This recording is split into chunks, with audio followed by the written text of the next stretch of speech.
नमस्कार दोस्तों। तो फाइनली हिजबुल्लाह ने अपना नया चीफ चूज़ कर लिया है हाशिम सफ़ेदीन के डेथ के बाद, या उससे पहले देख लो आप हसन नसरल्ला की डेथ के बाद हाशिम सफ़ेदीन, और हाशिम सफ़ेदीन की डेथ के बाद एक पूरा वॉइड जो क्रिएटेड था हिजबुल्लाह में। कोई भी कुछ भी स्टेटमेंट्स दिए जा रहा था, कोई भी कुछ भी क्लेम्स किए जा रहा था। तो वो सब क्यों चल रहा था? बिकॉज हिजबुल्लाह के पास एक कोई अपना इलेक्टेड लीडर नहीं था। शुरा काउंसिल चूज़ करने में लगी हुई थी, उसकी मीटिंग ही नहीं हो पा रही थी क्योंकि इजराइल लगातार एयर स्ट्राइक कर रहा था। अभी जब उनको सांस लेने का मौका मिला है तो फाइनली उन्होंने अपना नया लीडर चूज़ किया है, which is नाइम Qasim.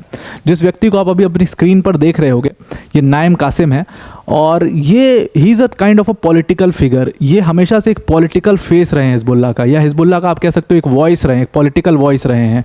Diplomatic actions लेने के लिए माहिर नाइम कासिम रहे हैं। और ये जो आज स्टेप लिया है ना हिजबुल्लाह ने नाइम कासिम को इलेक्ट करके, ये शायद स्टेप इनको बहुत पहले ले लेना चाहिए था। शायद 1991 में ही ये स्टेप ले लेना चाहिए था, तो जा करके ये पॉलिटिक्स में एंटर हो जाते और एक पॉलिटिकल पार्टी की तरह आज हिजबुल्लाह को देखा जाने लगा होता। एक मिलिटेंट ऑर्गेनाइजेशन की तरह हिजबुल्लाह को नहीं देखा जाता आज की डेट में। लेकिन क्योंकि इन लोगों ने उस टाइम पर अपनी जो चॉइस थी उसको दूसरी तरफ मोड़ा, इस वजह से नाइम कासिम जैसे जो पॉलिटिकल फेस के लोग थे वो दबे रह गए कहीं ना कहीं नीचे। यही प्रॉब्लम हमास के साथ भी हुई। आप हमास को देखिए कि इस्माइल हानिया को अगर पहले ही चूज़ कर लेते तो शायद वो पॉलिटिकल, वो मिलिटेंट जो ऑर्गेनाइजेशन, मिलिटेंट का ठप्पा लगा हुआ है ना, वो नहीं लगता। वो आराम से इलेक्शंस लड़ करके और वहाँ पर अपने डिप्लोमेटिक एक्शंस के ज़रिए अपनी डिमांड को पूरी करवा रहे होते या डिमांड कर रहे होते। लेकिन वो दहशतगर्दी की, कहते हैं ना कि वो एक गलत चॉइस और आपका ऑर्गेनाइजेशन पूरा दहशतगर्द ऑर्गेनाइजेशन बन गया। ठीक वही हिजबुल्लाह के साथ भी हुआ। अब फाइनली क्योंकि कोई स्टेप अप भी नहीं कर रहा था लीडरशिप के लिए, तो शुरा काउंसिल के लिए एक बहुत ही टफ डिसीजन था कि अब किसको किया जाए। बिकॉज इतनी पतली हालत में जाहिर सी बात है कि अब तो Hezbollah is looking for a ceasefire deal. Because अगर अभी सीज़ फायर नहीं हुआ तो now they are near to the end, लगभग नियर टू द एंड, और उसमें लेबनान का भी बहुत नुकसान हो रहा है। इसलिए लेबनान की गवर्नमेंट का भी काफ़ी ज़्यादा प्रेशर है इन लोग के ऊपर। डिटेल में समझते हैं इसको। वीडियो में आगे जाने से पहले एक छोटी सी अनाउंसमेंट अनअकैडमी टीम की तरफ से। अनअकैडमी ने दिवाली के उपलक्ष्य में आपके लिए एक बहुत बड़ा ऑफर लॉन्च किया है। आप इस व्हील को स्पिन कर सकते हो। इसकी डिस्क्रिप्शन में हमने लिंक दे दी है। जब आप इस व्हील को स्पिन करोगे तो आप बहुत सारे एक्साइटिंग अवार्ड्स जीत सकते हो। उसमें से आईफोन जीत सकते हो, या मैकबुक आप जीत सकते हैं, या आप एक्सबॉक्स जीत सकते हैं, या अनअकैडमी का सब्सक्रिप्शन जीत सकते हैं। कुछ भी इसमें आप जीत सकते हैं। तो इस व्हील को आप ज़रूर से स्पिन करिए। डिस्क्रिप्शन में हमने इसकी लिंक दी हुई है। ध्यान रखिएगा कि जो ऑफर है ये सिर्फ और सिर्फ अक्टूबर 31 यानी कि दिवाली तक ही वैलिड है। तो उससे पहले ही इसको स्पिन कर लीजिए, अदरवाइज ये ऑफर आपके हाथ से निकल जाएगा। इस सब की लिंक जो है वो डिस्क्रिप्शन में दे दी गई है। अब इसके बारे में आपको लास्ट में एक बार और समझा दूंगा। अब वीडियो पर अपनी वापस आते हैं। तो फाइनली हुआ क्या है कि नाइम कासिम, जिसकी फोटो आपको मैंने अभी अपने फ्रंट स्क्रीन पर दिखाई थी, जो पहला पेज था उस पर दिखाई थी, वो अब हिजबुल्लाह जो कि एक मिलिटेंट ग्रुप है उसके सेक्रेटरी जनरल बना दी गए। मतलब कि उसको एक चीफ बना दिया गया है। और अगर आप कंपेयर करोगे हसन नसरल्ला को और यहाँ पर नाइम कासिम को, दोनों एक दूसरे के ईस्ट और वेस्ट हैं, मतलब एक दूसरे के बिल्कुल अपोजिट व्यक्तित्व हैं। जहाँ पर हसन नसरल्ला एक टाइप का मिलिट्री लीडर की तरह देखा जाता था और बहुत अग्रेसिव, बदला लेने वाला, वहीं नाइम कासिम बिल्कुल उसके विपरीत एक पॉलिटिकल लीडर जो कि पॉलिटिकल या डिप्लोमेटिक सॉल्यूशंस के या डिप्लोमेटिक एक्शंस के थ्रू सॉल्यूशंस निकालने की कोशिश करता रहा व्यक्ति है। बहुत लंबा एक्सपीरियंस है, बहुत लंबे समय तक हिजबुल्लाह में रहा ये व्यक्ति। अब इनके लिए लेकिन बहुत सारे चैलेंजेस भी हैं। देखो, सबसे पहला चैलेंज तो इनके लिए ये सब है कि जो सप्लाई लाइन है उसको दोबारा से कैसे, नेटवर्क को दोबारा से कैसे स्थापित करना है। बिकॉज आपको पता ही है कि हिजबुल्लाह के नेटवर्क को पूरी तरीके से ब्रेक कर दिया है यहाँ पर इजराइल ने। तो उसको सेटअप करना इनका सबसे बड़ा चैलेंज होगा। और भी बहुत सारे चैलेंजेस जो हम आगे देखेंगे। शुरा काउंसिल लगातार बहुत लंबे समय से एक मीटिंग करना चाह रही थी कि अपने लीडर को ढूंढने के लिए, और फाइनली इन्होंने नाइम कासिम को ढूंढ के लाए, क्योंकि इनके अलावा और कोई लीडर बचा भी नहीं है अब हिजबुल्लाह में। अब नाइम कासिम जो व्यक्ति है, he has always been a deputy chief रहे हैं, हमेशा डेप्यूटी सेक्रेटरी जनरल रहा है हिजबुल्लाह का।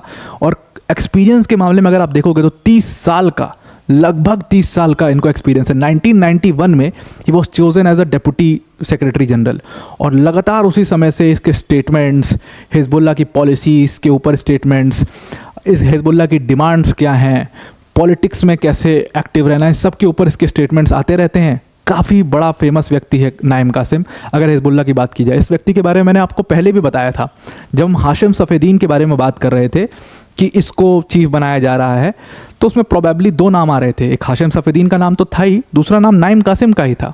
लेकिन नाइम कासिम को तब भी चीफ नहीं बनाया गया, तब हाशिम सफ़ीदीन को बना दिया गया।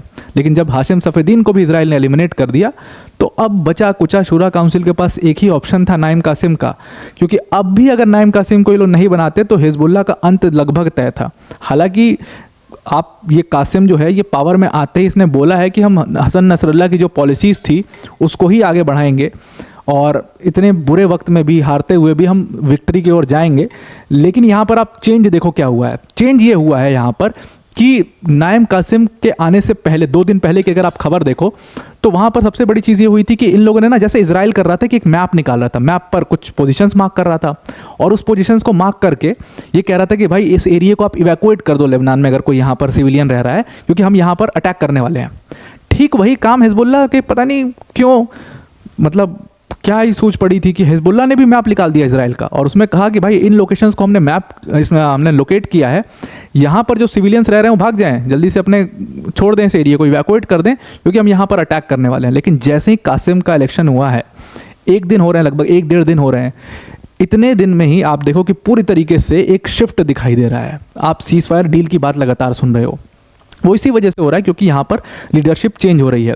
लेकिन नाइम कासिम के लिए सबसे बड़ी जो इनके लिए डिफ़िकल्टी आने वाली है वो आने वाली है अपने रिलेशंस को दोबारा से सेटअप करना, यानी कि ईरान और सीरिया के साथ। देखो सीरिया के साथ तो ठीक ठाक है, ईरान के साथ सबसे ज़्यादा प्रॉब्लम होगी। ईरान में क्या चल रहा है, उसकी हालत खुद बहुत पतली हो चुकी है इस टाइम पर।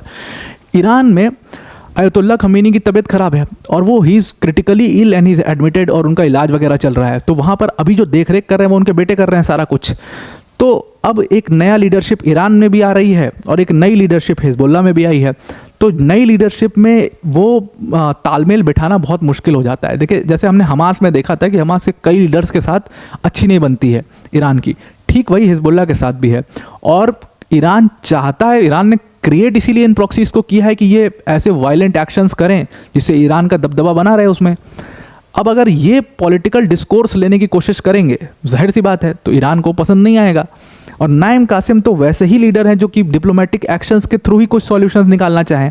अब अगर आप इनकी हिस्ट्री देखोगे तो 1991 में अब्बास अल मुसावी ने इनको डिप्टी सेक्रेटरी जनरल बनाया था और अब्बास अल मुसावी का एक ही साल बाद यानी कि 1992 में इजरायली हेलीकॉप्टर अटैक में उनकी डेथ हो गई थी।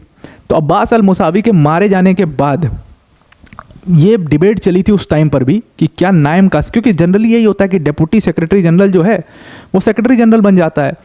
तो ये डिबेट चली कि अब्बास अल मसावी के बाद नाइम कासिम को बना देना चाहिए। शुरा काउंसिल का भी यही टेक था। लेकिन प्रॉब्लम ये आई कि शुरा काउंसिल का एक ग्रुप ऐसा था जो कि हिजबुल्लाह की इमेज को लेकर के बहुत कंसर्न था कि हिजबुल्लाह की इमेज होनी क्या चाहिए।